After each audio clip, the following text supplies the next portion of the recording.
இந்த வாழும் கைவினை பொக்கிஷ விருது வாங்கியதற்கு எனக்கு ரொம்ப நன்றி. இது கிட்டத்தட்ட 52 ஆண்டு காலமாக நான் பாடுபட்டு வருகிறேன். இது படிக்கும் காலத்திலேயே எனக்கு நிறைய கலையை பற்றி எனக்கு தெரிஞ்சு செய்யணும், மேற்கொண்டு நல்லா முன்னேற்றி கொண்டு போகணும், மேலே மேலே எனக்கு பயிற்றுவிக்கிறதுக்கு கூட எனக்கு சான்ஸ் கிடைச்சா நான் சொல்லிக் கொடுப்பேன்.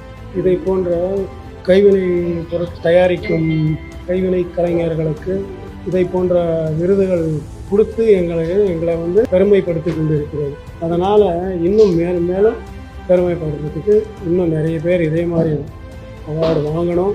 எங்களால் முடிஞ்சது நாங்களும் செஞ்சுக்கிட்டே வருவோம். இன்னைக்கு இந்த வாழும் கைவினை பொக்கிஷ விருது வாங்கினதற்கு முதலமைச்சர் கையால் ரொம்ப சந்தோஷமாக இருக்குது. நன்றி மாண்புமிகு முதலமைச்சர் அவர்களுக்கு மிகுந்த நன்றியை தெரிவித்துக் கொள்கிறேன்.